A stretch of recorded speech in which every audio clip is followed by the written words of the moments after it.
नमस्कार दोस्तों, हर्षित द्विवेदी एजुकेशन द्वारा बनाया मॉक क्वेश्चंस फॉर प्रीलिम्स 2021 में आपका स्वागत है। मेरा नाम है विनीत सागर।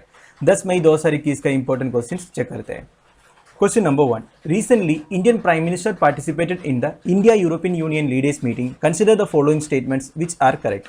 वीडियो पॉज कीजिए और आंसर बताइए। आई होप आपने आंसर किया होगा। ना the answer is option A 1 only, statement 2 1 3 गलत है। तो देखिए दोस्तों, न्यूज़ आया था Indian prime minister European Union के लीडर्स के साथ एक मीटिंग अटेंड किया था। तो इंडिया एंड यूरोपियन यूनियन के बीच में जो ट्रेड रिलेशन है इसके रिगार्डिंग स्टेटमेंट्स है।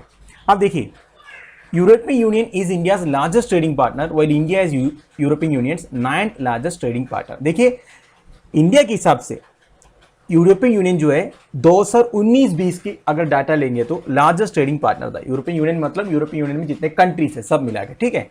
And European union is second largest destination for Indian exports after the United states. India से जो एक्सपोर्ट्स जाता है यूनाइटेड स्टेट्स के बाद यूरोपियन यूनियन में सबसे ज्यादा जाता है, ठीक है।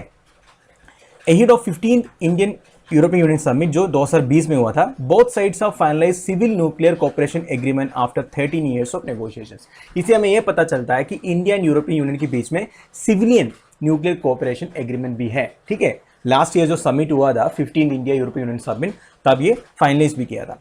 Agreement European atomic energy community and Indian authorities के बीच में हुआ था। यूरोपियन एटॉमिक एनर्जी कम्युनिटी का नाम है यूराटोम, राइट। अब देखिए, it focuses on cooperation between European Union research programs on new ways of using nuclear energy and similar activities on the Indian side, ठीक है। तो जो जितने भी न्यूक्लियर प्रोग्राम है, रिसर्च है, इसके बारे में ये जो यूराटम है ये काम करते हैं। अब देखिए हमारे स्टेटमेंट्स में क्या लिखा है। European union was India's largest trading partner in goods 2019-20, बिल्कुल सही। India was European Union largest trading partner in goods 2019-20, ये गलत है दोस्तों। मैंने आपको बोला 9th लार्जेस्ट है इंडिया, ठीक है, पर इंडिया के लिए European Union largest trading partner था 2019-20। India and European Union have never agreed on civil nuclear cooperation till now, ये गलत है दोस्तों। लास्ट ईयर जो समिट हुआ था इंडो यूरोपियन यूनियन समिट, तब इसके बारे में डिस्कस किया था। तो already civil nuclear cooperation agreement है इंडियन यूरोपियन यूनियन के बीच में, ध्यान दीजिएगा। So answer is option A 1 only. Question number 2, consider the following statements regarding article 275 of the Indian constitution which are correct. Video pause कीजिए और answer बताइए। I hope आपने आंसर किया होगा। ना the answer is option D 1 2 1 3, तीनों statement सही है। देखिए दोस्तों, आर्टिकल 275 रिसेंटली काफी न्यूज में आया था। बेसिकली सेंटर जो स्टेट्स को ग्रांट्स देते हैं, इसके रिगार्डिंग आर्टिकल 275 स्टेटमेंट्स तीनों सही है। पहला स्टेटमेंट क्या कह रहा है, it provides for payment of such sums as parliament में by law provide as grants in aid to such states as parliament. देखिए बेसिक डेफिनेशन है, स्टेटमेंट नंबर 1 बिल्कुल सही है। Grants are paid out of consolidated fund of India, बिल्कुल सही है दोस्तों। अगर आप आर्टिकल 275 पढ़ोगे, वैसे मैं एक्सप्लेनेशन में इधर लिखा हूँ आर्टिकल 275 के बारे में, ये पढ़ लीजिएगा पॉज करके, मैं पीडीएफ भी प्रोवाइड कर लूंगा। तो इसमें ये क्लियरली लिखा है, ये कंसोलिडेटेड फंड ऑफ इंडिया से प्रोवाइड करते हैं, right. There shall be paid out of grants for promoting the welfare of scheduled tribes in that state. अगर आप आर्टिकल 275 ठीक से पढ़ोगे तो आपको ये पता चलेगा, इसमें क्लियरली लिखा है, provided that there shall be paid out of the consolidated fund of India's grants in aid for the purpose of promoting the welfare of scheduled tribes in that state or raising the level of administration of scheduled areas। तो basically scheduled areas का जो level of administration improve करने के लिए या scheduled tribes के welfare के लिए भी ये ग्रांट्स यूज होनी चाहिए, ठीक है। तो ये सारे पॉइंट्स आर्टिकल 275 में लिखा है, डिटेलली पढ़ लीजिएगा। So here our answer is option D 1 2 1 3। Question number 3, recently India participated in the third Arctic Science Ministerial and shared plans for research and long-term cooperation in the Arctic region. Consider the following statements regarding Arctic Council which are correct. Video post कीजिए और answer बताइए। I hope आपने answer किया होगा। Know the answer is option A 1 and 2 only, statement 3 गलत है। देखिए दोस्तों, आर्टिक काउंसिल के रिगार्डिंग हमने एक अलग वीडियो किया था, आप हर्षित द्विवेदी नाम के साथ सर्च कीजिए, आपको पूरा इन्फॉर्मेशन मिल जाएगा आर्टिक काउंसिल के बारे में। वैसे स्टेटमेंट्स में स्टेटमेंट 1 and 2 सही है, थर्ड 1 गलत है।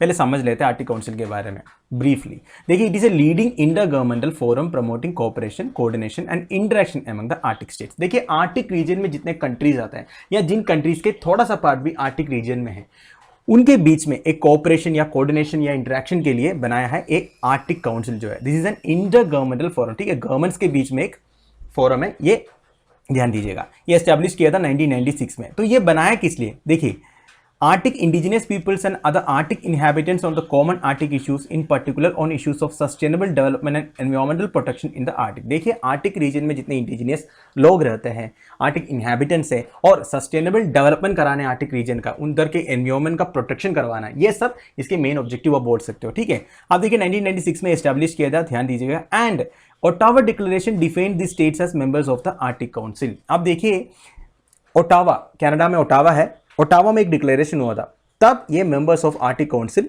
डिफाइन हुआ था। मतलब कौन कौन से कंट्रीज आर्टिक काउंसिल के मेंबर्स थे, ये डिफाइन हुआ था ओटावा डिक्लेरेशन से। आपसे ऐसे भी क्वेश्चन आएगा कि ओटावा डिक्लेरेशन किससे रिलेटेड है, ठीक है, तो बता दीजिएगा मेंबर्स ऑफ आर्टिक काउंसिल। देखिए कौन कौन सा कंट्रीज है, कनाडा, डेनमार्क, डेनमार्क का जो ग्रीनलैंड है, ठीक है, जो सबसे बड़ा एक आइलैंड है, वो ग्रीनलैंड जो है, ग्रीनलैंड डेनमार्क का पार्ट है, तो ग्रीनलैंड आर्टिक रीजन में आता है। नॉर्वे, रशिया, रशिया का भी काफ़ी पार्ट आर्टिक रीजन में आता है। यूएसए का जो अलास्का है, बेसिकली एक एक्सक्लेव है, वो यूएसए के, अगर आप मैप देखेंगे तो यूएसए के साथ नहीं मिलेगा, कनाडा का ऊपर है, पर वो यूएसए का एरिया है, टेरिटरी आप बोल सकते हो। फिनलैंड, स्वीडन एंड आइसलैंड, तो इतने कंट्रीज आर्टिक काउंसिल का मेंबर कंट्रीज है, राइट। अब देखिए ऑब्जर्वर स्टेटस कैसे मिलते हैं, it's open to no Arctic states. कोई भी आर्टिक काउंसिल के या आर्टिक रीजन का इंप्रूवमेंट के लिए, एनवायरमेंट प्रोटेक्शन के लिए कुछ काम कराना चाहते हो, ठीक है, तो वो सब आर्टिक काउंसिल का मेंबर बन सकते हैं। ठीक है, ओपन है, कोई भी बन सकता है। ठीक है, India received observer country status in the Arctic council in 2013। ठीक है, 2013 से इंडिया आर्टिक काउंसिल के एक ऑब्जर्वर है। अब देखिए हमारे स्टेटमेंट्स में क्या लिखा है, arctic council is an intergovernmental forum established in 1996। Very correct. All countries which are in the arctic region और sharing a part in the arctic region is a member of the council. बिल्कुल सही दोस्तों, अगर आप map देखोगे तो आपको पता चल जाएगा आर्टिक रीजन में जितने कंट्रीज का पार्ट या कंट्रीज है, वो सारे आर्टिक काउंसिल के मेंबर्स हैं। India is not a member, गलत है दोस्तों, इंडिया 2013 से आर्टिक काउंसिल का ऑब्जर्वर है, right. Question number 4, consider the following statements regarding Kaziranga national park and tiger reserve which are correct. Video post कीजिए और आंसर बताइए। आई होप आपने आंसर किया होगा। Now the answer is option B 2 and 3 only. देखिए Kaziranga national park and tiger reserve जो है एक इंपॉर्टेंट प्रोटेक्टेड एरिया है आसाम में। An number of times exams में काजीरंगा नेशनल पार्क के बारे में पूछा गया है, तो इसकी इंपॉर्टेंस बताने की जरूरत नहीं है। वैसे देखिए 3 स्टेटमेंट्स में स्टेटमेंट 1 गलत है। पहले हम एक्सप्लेनेशन देखते हैं। देखिए काजीरंगा नेशनल पार्क आसाम में है, पूरा एरिया इधर लिखा हुआ है। ये single largest undisturbed and representative area है, वो भी ब्रह्मपुत्रा वैली फ्लड प्लेन में। ध्यान दीजिएगा काजीरंगा नेशनल पार्क जो है ब्रह्मपुत्रा वैली में आता है। आपको इधर दिख रहा है काजीरंगा नेशनल पार्क, ठीक है, इधर से ब्रह्मपुत्रा फ्लो हो रही है। नेशनल पार्क 1974 में डिक्लेयर किया था। टाइगर रिजर्व भी है, ये ध्यान दीजिएगा 2007 से। UNESCO world heritage site declare किया था 1985 में। Important point, important bed area भी है। नेशनल हाईवे 37 हमारे ये जो काजीरंगा नेशनल पार्क से गुजरती है। Park also has more than 250 seasonal water bodies besides Diphlu river running through it. तो एक मेजर रिवर भी है डिफ्लू रिवर, ये काजीरंगा नेशनल पार्क से बहती है।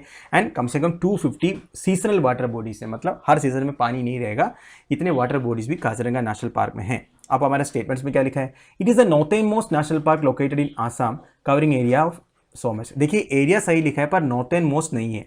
आप देख ही सकते हो नॉर्थर्न मोस्ट तो दिब्रू सैखोवा नेशनल पार्क है, ठीक है। ये दिब्रू सैखोवा नेशनल पार्क भी इंपॉर्टेंट है दोस्तों, क्योंकि आपको पता ही होगा लास्ट ईयर जो ऑयल गैस लीक हुआ था, नेचुरल गैस लीकेज हुआ था भागजान ऑयल फील्ड में, उसके पास आता है दिब्रू सैखोवा नेशनल पार्क। तो इसके बारे में भी डिटेली जान लीजिएगा, क्योंकि इसके बारे में भी एग्जाम में पूछ सकता है, राइट। तो हमारा स्टेटमेंट 1 गलत हो जाता है, नॉर्थर्न मोस्ट नेशनल पार्क नहीं है आसाम में, ठीक है। नेशनल हाईवे 37 के बारे में लिखा है, बिल्कुल सही। यूनेस्को वर्ल्ड हेरिटेज से 1985 में डिक्लेयर किया था, वो भी सही। तो answer is option B 2 and 3 only. Question number 5. Recently, the Environment Appraisal Committee, which flagged concerns over the project in Great Nicobar, has now recommended it for grant of terms of reference for environment impact assessment studies. Consider the following statements regarding Great Nicobar Island, which are correct. Video post कीजिए और answer बताइए। I hope आपने answer किया होगा ना। Answer is option D 1, 2 and 3, तीनों statement सही है। देखिए दोस्तों, ये न्यूज़ सुबह हर्षित सर ने कवर किया था निकोबार में जो प्रोजेक्ट होने वाला है। वैसे इसके रिगार्डिंग एक वीडियो भी हमने अलग सा किया था, आप सर्च कीजिएगा हर्षित द्विवेदी नाम के साथ, आपको पूरी इन्फॉर्मेशन पता चल जाएगा। अब ये पर्टिकुलर क्वेश्चन में मैंने ग्रेट निकोबार आइलैंड के बारे में पूछा है, जिसमें तीनों स्टेटमेंट्स सही है। देखिए ग्रेट निकोबार के बारे में कुछ इंपॉर्टेंट स्टेटमेंट्स। मैप से आपको ये पता चल रहा है कि ग्रेट निकोबार जो है अंडमान एंड निकोबार आइलैंड्स के निकोबार आइलैंड ग्रुप में सबसे सदर्न मोस्ट आइलैंड है, राइट। इसके इकोसिस्टम जो है, देखिए ट्रॉपिकल एवरग्रीन फॉरेस्ट है, ये ध्यान दीजिएगा, इधर ट्रॉपिकल एवरग्रीन फॉरेस्ट इकोसिस्टम है, राइट। और क्या है, rich ecosystem including 650 species of angiosperms, ferns, gymnosperms, bryophytes among others, ये सब आपको मिलेगा उधर। और 1800 स्पीशीज ऑफ फौना भी है। एंड एक इंपॉर्टेंट ट्राइब है मंगोलॉइड शोम्पेन ट्राइब, जो एक पर्टिकुलर ग्रेट निकोबार आइलैंड्स में आपको सबसे ज्यादा मिलेगा, अबाउट 200 मिलेगा आपको mongoloid Shompen tribe Nicobar group of islands में, राइट। अब हमारा स्टेटमेंट्स देख लीजिए।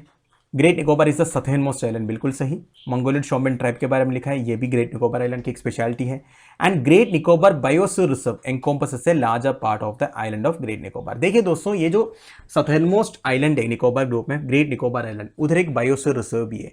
ये जो बायोस्फीयर रिजर्व डिक्लेयर किया है ये पर्टिकुलर आइलैंड में, ये पूरा आइलैंड का 85% कवर होता है, ठीक है। तो मतलब थोड़ा सा जगह बचा हुआ है जो बायोस्फीयर से बाहर है, राइट। तो ये भी ध्यान दीजिएगा। तो तीनों स्टेटमेंट्स हमारा सही है। तो दोस्तों हमारा डेली 5 मॉक क्वेश्चन इधर खत्म हो रहा है। सैटरडे कोई क्वेश्चन पूछा था आई डेफिशिएंसी के बारे में, जिसको डाल्टनिज्म भी बोलते हैं। Answer is option A, colour blindness. काफ़ी स्टूडेंट्स ने सही आंसर बताया था। एक्सप्लेनेशन में से 8 एक्सप्लेनेशन मैंने सेलेक्ट किया है। Kiran, Pranchal, Priyanka, Saurabh, Rajeshwari, Pritam, Abhishek and Gara Shashi Kumar. Congratulations to all of you, thanks for being a part. आज का क्वेश्चन देख लीजिए। They are the highest clouds in earth's atmosphere located in the mesosphere. These clouds are probably composed of ice crystals and dust from meteor smoke, and they occur at altitudes of 82 km. They are visible only during local summer months and when the sun is below the observer's horizon.